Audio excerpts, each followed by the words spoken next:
आरंभ करते हैं। आज तक हमने अभी 7 घर कर लिए हैं, 7 भाव कर लिए हैं। लाल किताब की भाषा में 7 घर हमने कर लिए हैं कल तक। आज हमारे पास 5 भाव हैं, क्योंकि आज ये अंतिम सत्र है, तो ये पांचों भाव हम करेंगे। और जैसा कि मैंने पहली अपनी क्लास में बताया था कि मैं यहाँ पर कुछ महत्वपूर्ण बिंदु ही बता रहा हूं। किसी भी भाव को आद्योपांत नहीं मैं कर रहा हूं, क्योंकि वो अपने आप में एक पूर्ण विषय है। लेकिन जो मेरे अनुभव में है कि जहां पर लाल किताब को प्रयोग में लाने वाले व्यक्ति भी, उसके विद्वान भी कई बार अनदेखा कर देते हैं और फलित में गलत अनुमान लगा लेते हैं। क्योंकि लाल किताब पद्धति की एक विशेष विधि है, और वह विशेष विधि है वर्षफल। लाल किताब में एक जो हमारा लग्न है, जो हमारा राशि चार्ट है या लग्न चार्ट है या जो लग्न कुंडली है हमारी, वो जीवन के चक्र को तो बता देगी, लेकिन लाल किताब में एक विशेष व्यवस्था है और आवश्यक व्यवस्था है वह, कि हर वर्ष वर्षफल देखा जाए। और वह वर्षफल, उसका भी एक निश्चित आधार है, निश्चित नियम है। उसकी एक सारणी बनी हुई है जो कि पंडित रूपचंद जोशी जी ने बनाई है। और प्रत्येक वर्ष में उस सारणी के आधार पर, उस टेबल के आधार पर ग्रहों को मूव किया जाता है।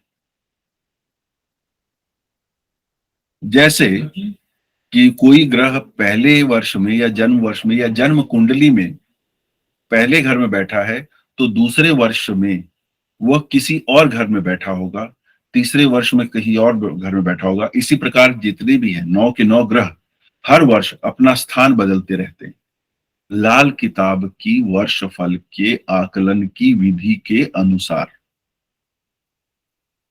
और वो उस वर्ष का जो परिणाम है उसके ऊपर आधारित होता है, न कि जन्म कुंडली के आधार पर। इसलिए लाल किताब पद्धति में फलित करते समय भी, उसका एनालिसिस करके प्रिडिक्शन भी जब करना है, उस समय भी जो ध्यान देने वाली बात है कि जन्म कुंडली क्या कह रही है लाल किताब के आधार पर, और उस वर्षफल क्या कह रहा है। ये अत्यंत आवश्यक है। अत्यंत मतलब अत्यंत आवश्यक, क्रिटिकली इंपॉर्टेंट, वेरी इंपॉर्टेंट नहीं, क्रिटिकली इंपॉर्टेंट। क्यों? वो इसलिए आवश्यक है क्योंकि जो जन्म कुंडली में ग्रह स्थिति दिखाई जा रही है, वर्षफल में वो जब बदल जाती है, तो हो सकता है यदि आपने कोई ऐसा उपाय बता दिया जो जन्म कुंडली में दिखने में किसी ग्रह की स्थिति खराब है इसलिए है, लेकिन उस वर्षफल में वह अच्छा है, फिर भी अगर वह आपने जन्म कुंडली के आधार पर उपाय करा दिया तो वर्षफल भी बिगड़ जाएगा।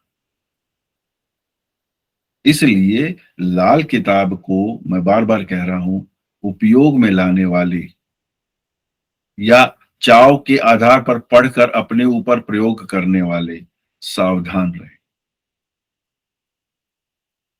वरना वो एक हिंदी में कहावत है, बंदर के हाथ में उस्तरा, वो शेव करेगा या गला काटेगा मालूम नहीं। इसलिए अत्यंत साव, क्योंकि लाल किताब के साथ एक इंप्रेशन जुड़ा हुआ है कि ये टोटकों की, ये उपायों की पुस्तक है। टोटका भी मतलब एक स्लैंग वर्ड यूज किया गया है उपाय के लिए।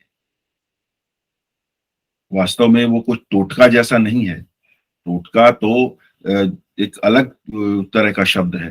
वास्तव में वो एक विधि है जहां पे ग्रहों के कारकों को जोड़कर एक उपाय बनाया गया है। तो इसलिए ये आवश्यक है कि जब आप फलित करते हैं तो लाल किताब के जो नियम हैं केवल उसी पर स्थिर रहें। लाल किताब से बाहर जैमिनी, पराशरी, नाड़ी, केपी को मत घुसाइएगा बीच में। मैंने कल भी कहा था कि जैसे कि अगर कोई आयुर्वेद का विद्यार्थी है तो सुश्रुत को पढ़े, चरक को पढ़े, बाघभट्ट को पढ़े, धन्वंतरी भगवान के साहित्य को पढ़े, उसे हिपोक्रेटिस पढ़ने की आवश्यकता नहीं है, मत पढ़े। खिचड़ी नहीं बनानी है। हाँ, लाल किताब पद्धति में अगर आपको जानकारी है, आपको पराशरी भी आती है या जैमिनी भी आती है, मतलब अगर दो पद्धतियां अगर आपको आती हैं ज्योतिष की, तो यह आपके आकलन में सहायक हो जाती है। आपके आकलन की दृढ़ता, उसकी विश्वसनीयता बढ़ जाती है। इसलिए लाल किताब का उपयोग धैर्य पूर्वक और समझ के बाद ही करें। कौशन के साथ मैं इसको बता रहा हूं। और यही कारण है मेरे को ये एक इच्छा हुई, एक शायद दैवी प्रेरणा हुई कि अचानक मैंने ये तय किया कि 12 भावों के बारे में बताऊं। शायद ये किसी के लाइफ में कुछ ट्रिगर करे, कहीं से कुछ शुरुआत कर दे। खैर, अब आते हैं हम 8वें भाव पर। 8वां घर, परंपरागत ज्योतिष से हम जानते हैं कि 8वां घर कष्ट का है, पीड़ा का है। लाल किताब में भी वही है, कष्ट का है, पीड़ा का है। बल्कि लाल किताब उसको बहुत स्पेसिफिकली श्मशान बोलता है, क्रीमेशन ग्राउंड। तो क्रीमेशन ग्राउंड जो है वह 8वां घर है लाल किताब के अनुसार। परंपरागत ज्योतिष में 8वां घर आयु का है, मृत्यु का नहीं है, आयु का है, एज। और वहां पे लाल किताब कहती है, लाल किताब उसे क्रीमेशन ग्राउंड, स्मशान बताती है, जहां पर जो पार्थिव शरीर है वह भी समाप्त हो जाता है। और दूसरा, ये बहुत बुरा भाव माना गया है। अब जब मैं कह रहा हूं बहुत बुरा भाव माना गया है, तो एकदम डर भी नहीं जाना है, क्योंकि ये हमारे ही जीवन का एक भाव है, हमारे ही कुंडली का एक भाव है। बुरा इसलिए है कि ये कॉम्प्रोमाइज नहीं करेगा। कोई दूसरा भाव कॉम्प्रोमाइज कर देगा, चल माफ कर देते हैं बच्चे को।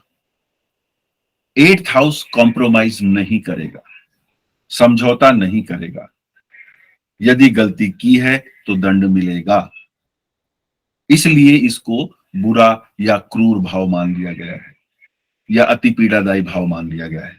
इसके लिए एक शब्द दिया है पंडित जी ने, मौत अदल का घर। अदल क्या है? जिसको हम अदला बदली कहते हैं। आंख के बदले आंख, दांत के बदले दांत, प्राण के बदले प्राण।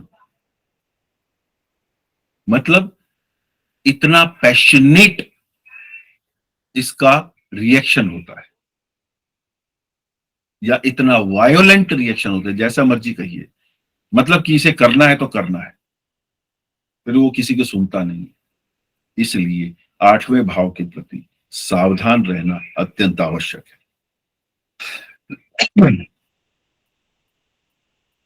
यहां का मंगल,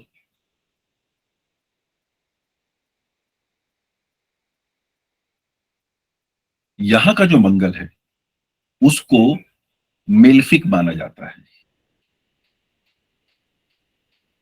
मंगल चौथे घर में मेल्फिक नहीं है, वैसे डिबिलिटेटेड है पर मेल्फिक नहीं है, फर्क है। यहां पे मेल्फिक माना है, पर उसकी भी परिस्थितियां हैं। अच्छा, 8वें में अगर कोई मेल्फिक प्लेनेट है, वो जब अपना काम करेगा तो सेकंड हाउस में जो प्लेनेट बैठा है और 6th हाउस में जो प्लेनेट बैठा है वो 8th को सपोर्ट करेंगे। Mind it.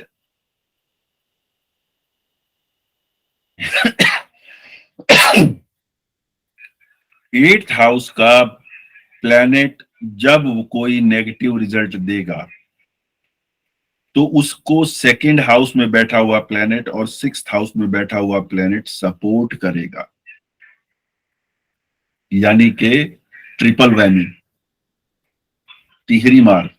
इसीलिए बहुत जोर से मारता है फिर आठवां भाव। तो यहां पे आपको वो भाव समझ में आया कि मौत अदल क्यों कह रहा है, टूथ फॉर टूथ क्यों कह रहा है, आई फॉर एन आई क्यों कह रहा है। क्योंकि जब आठवें वाला नुकसान पहुंचाने चलता है तो छठा और दूसरा घर का बैठा हुआ प्लेनेट उसको सपोर्ट करता है, irrespective of their personal relationships. दोस्त है चाहे दुश्मन है। इसलिए यहां के लिए अत्यंत सावधान रहना आवश्यक है। अब यहां पे महत्वपूर्ण क्या है कि यहां पे यदि सूर्य है आठवें घर में, बृहस्पति है और चंद्रमा, ये तीनों हों इकट्ठे या अकेले हों, sun, Jupiter and moon all together, any two of these together, और any one sitting individually, by the virtue of placement, वहां स्थित होने के कारण तो उनका कोई दुष्परिणाम नहीं है। ये समझिए बात को।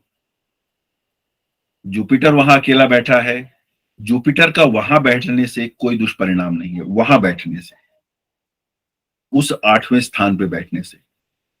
सन वहां बैठा है, कोई दुष्परिणाम नहीं है। मून वहां बैठा है अकेला, कोई दुष्परिणाम नहीं है। ये तीनों इकट्ठे बैठे हैं, कोई दुष्परिणाम नहीं है। लेकिन वहां पे मून के साथ यदि सैटर्न या मार्स आ गया तब दुष्परिणाम आ जाएगा, यानी कि वो मेल्फिक इफेक्ट देगा टू दी हाउस।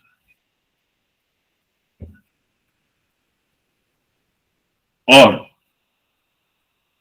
ये बात तो मैं सॉरी बता ही चुका हूं कि जब आठवें घर का प्लेनेट मेल्फिक इफेक्ट देगा तो वो उसको सपोर्ट सेकंड हाउस के प्लेनेट और सिक्स्थ हाउस से मिलेगी। इसमें एट्थ हाउस की जो जनरल सिग्निफिकेशंस हैं वो तो रहेंगी, वो उस चीज को मैं नहीं यहाँ पे कर रहा हूं, क्योंकि मैं सिर्फ कुछ पॉइंट्स ही हाईलाइट करना चाह रहा था और उसी दृष्टि से मैं आपको बता रहा हूं। यहां पर अगर हमें देखना है कि इसका लॉर्ड कौन है, तो प्रिसाइडिंग लॉर्ड इसका मार्स ही है, क्योंकि स्कॉर्पियो नेचुरल जोडियक के अंदर एट्थ हाउस का जो साइन है स्कॉर्पियो है, और उसका जो लॉर्ड बनता है वो मार्स ही बनता है। एक मिनट, मुझे जरा खांसी आ रही है, मैं कुछ लॉन्ग वगैरह लेता हूँ, बस एक सेकंड।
इसका प्रिसाइडिंग लॉर्ड जो 8th हाउस का है, जो स्वामी है, वो मंगल ही है।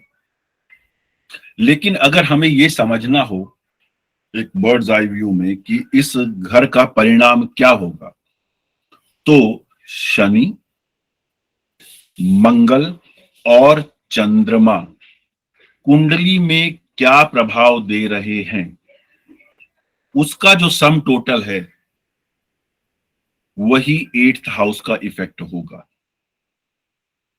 सैटर्न, मार्स एंड मून, ये 3 ग्रह जो परिणाम देंगे, उसका जो संयुक्त फल होगा वह 8वें घर का परिणाम होगा।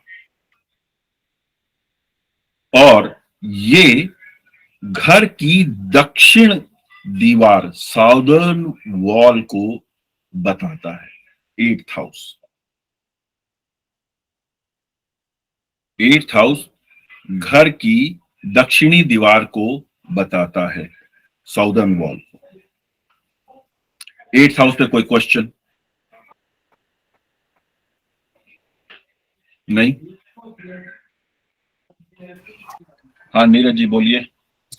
सर जैसे आपने बताया कि अगर मंगल वहां पर होगा 8th हाउस में, तो वो अपना दुष्परिणाम देगा। अगर सर मंगल के साथ में जैसे शुक्र या बुध जैसे सौम्य ग्रह भी बैठे हैं, तो भी वो अपना दुष्परिणाम देगा? मंगल के साथ अगर शुक्र बैठा है तो दुष्परिणाम आएगा। शुक्र 8वें में वैसे ही खराब है, इसलिए दुष्परिणाम आएगा। मंगल और बुध अगर एक साथ मंगल और बुध अगर एक साथ बैठे हैं जी, तो वो दुष्परिणाम नहीं देंगे, पर बुध अगर अकेला बैठा है जी। दुष्परिणाम देगा।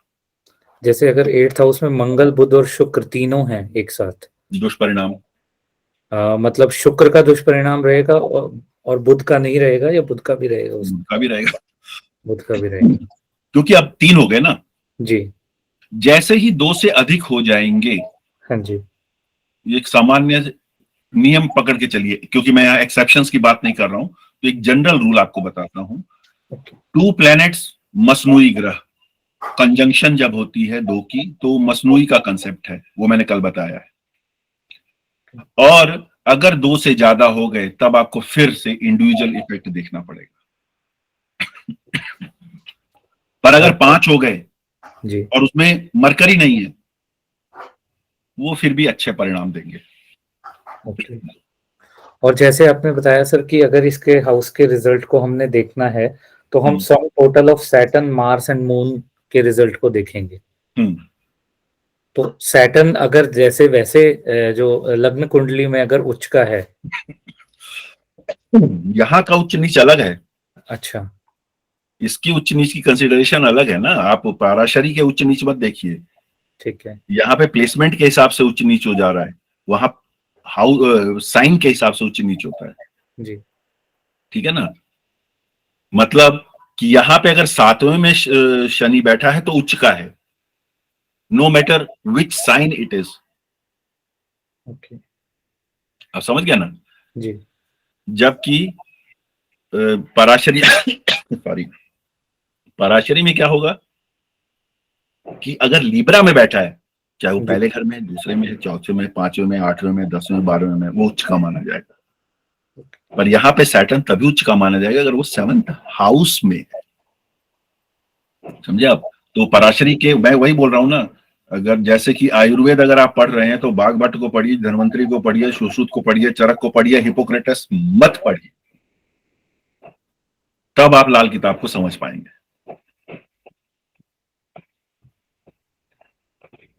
ठीक है जी सर। सरिता जी।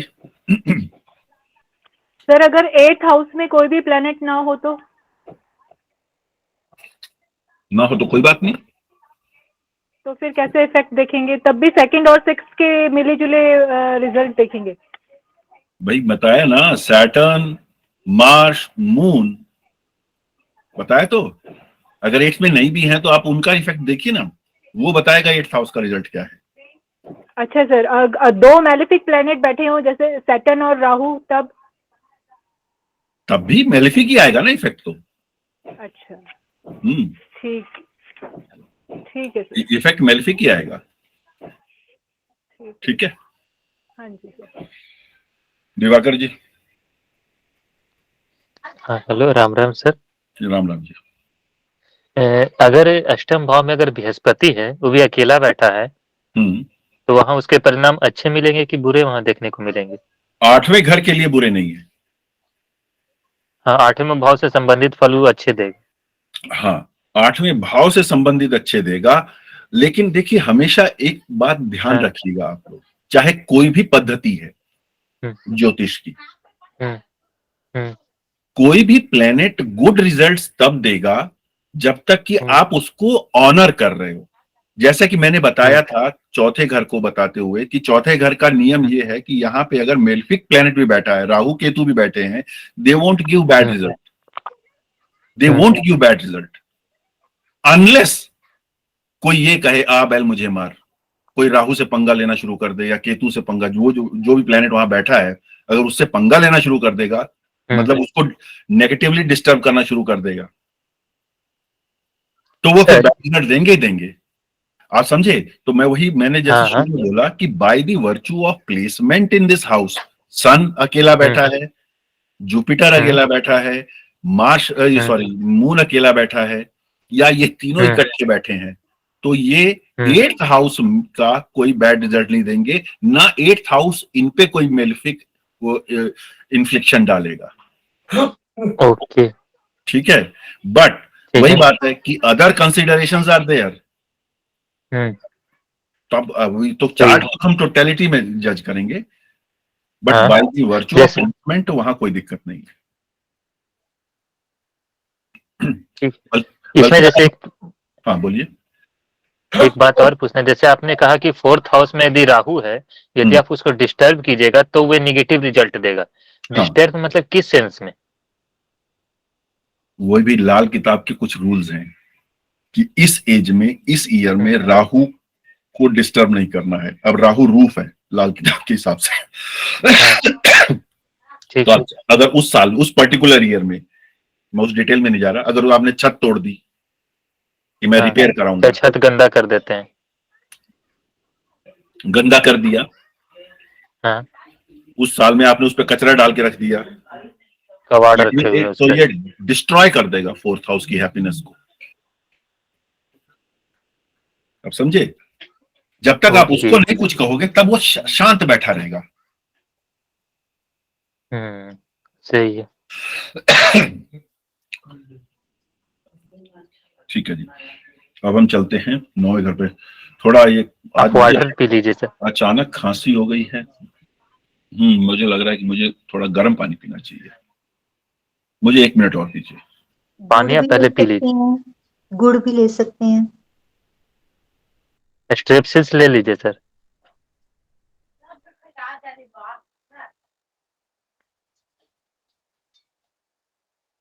नहीं तो फिर एक उपाय और है।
रुकावट के लिए खेद है, लगता है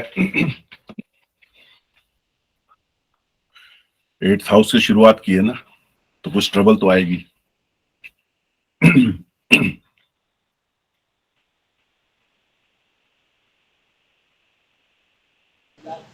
अभी लग्न क्या चल रहा है इस समय, कोई बता टाइम भी सकता है? 8 बजे था। टाइम भी 8 बजे था। लग्न क्या चल रहा है इस समय, कोई बताएगा right now? Gemini. Gemini. 3 number.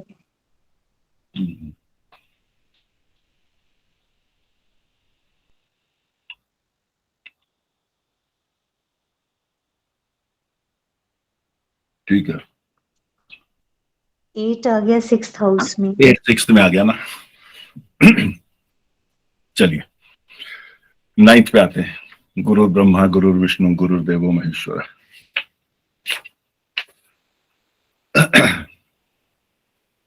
Ninth house,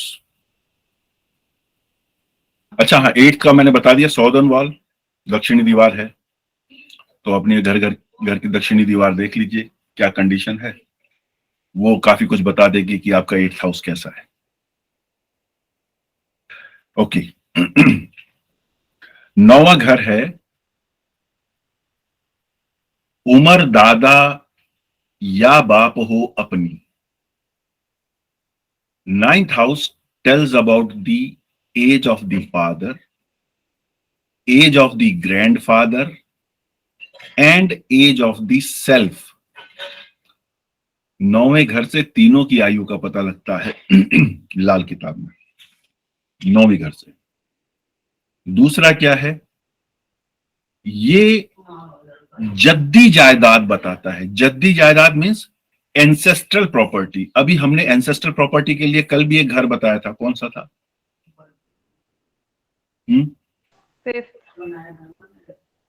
yes, 9th भी एंसेस्ट्रल प्रॉपर्टी बताता है, पर ये एंसेस्ट्रल प्रॉपर्टी कौन सी बताएगा? Particularly and specifically grandfather and prior to that, जो उन्होंने क्रिएट की, जनरेट की। ठीक है ना? दादा परदादा की जो जायदाद है, जिसे हम रियल सेंस में कहते हैं जो पुरखों की जायदाद है, वो 9वां घर बताता है। इसको फलक्रम कहा है।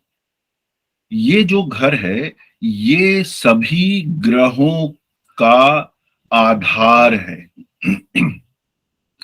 ये घर सभी ग्रहों का आधार है, ऐसा लाल किताब कहती है। मतलब क्या कि जितने भी प्लैनेट्स हैं वो यहां से कुछ ना कुछ लेते हैं, और ये गुरु का स्थान है, तो इसका मतलब कहीं ना कहीं वो उसको ऑनर कर रहे हैं। और यहां पर मरकरी, वीनस और मार्स अगर अफ्लिक्टेड है नेगेटिवली, वो बैड रिजल्ट देगा। अब किसी की कुंडली में 9वें में शुक्र या बुध है क्या, या शुक्र है क्या? सब मेरे में है। आप में है। शादी के बाद आपकी या हस्बैंड की तबीयत खराब हुई थी क्या? नहीं ऐसे तो नहीं सर, बट थोड़ा बहुत तो चलता ही है। मेरे ज्यादा माइग्रेन्स होते थे। मतलब कुछ नोटिसेबल था कि नहीं था? नहीं है तो कोई बात नहीं। मुझे कुछ ऐसा नहीं है कि ऐसा मेजर नहीं था सर, बट यस मेरे में तो वीनस भी प्लेस्ड है 9th में एंड जुपिटर भी है। अच्छा, तो ये जो वीनस, मरकरी या अफ्लिक्टेड मार्स, ये यहाँ पे नेगेटिव रिजल्ट देते हैं। बाकी लगभग सभी प्लेनेट, चाहे वो केतु है, चाहे वो मार्स है, सन है, मून है, they give good result. Even Saturn gives very good result. 9th house Saturn gives very good result. In fact Saturn भी है, sorry sir. 9th house Saturn, तो आपके पास तो मतलब वो कॉम्बिनेशन हो गया ना। Sir Saturn, Venus and Jupiter. अच्छा, जो सैटर्न है when it sits alone particularly, तो ये गारंटी करता है मल्टीपल रेजिडेंशियल प्रॉपर्टीज। मतलब व्यक्ति के पास 1, 2, 3 या उससे अधिक मकान हो सकते हैं। इमूवेबल प्रॉपर्टीज की बात कर रहा हूं मैं, 1, 2 या 3 से भी अधिक। बट कॉशन, कॉशन क्या है? 3 से ज्यादा इमूवेबल प्रॉपर्टीज नहीं रखनी चाहिए if Saturn is sitting here. ये मैंने आपको एक वो बता दिया है रेमेडी, तो आप अपने क्लाइंट्स को कह सकते हैं कि अगर सैटर्न बैठा है 9th हाउस में, तो 3 से ज्यादा इमूवेबल प्रॉपर्टीज बिल्कुल भी ना ले।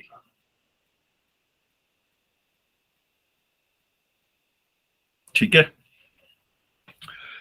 और ये जो इसका जो प्रिसाइडिंग लॉर्ड है वो जुपिटर है। 9th हाउस सैजिटेरियस साइन काल पुरुष की कुंडली में, तो वो जुपिटर ही उसका बनता है। और जुपिटर की ही प्लेसमेंट बताएगी कि 9th हाउस का रिजल्ट क्या होगा। ये वो हाउस है जहां पे किसी दूसरे प्लेनेट का कोई से नहीं है। अभी तक हमने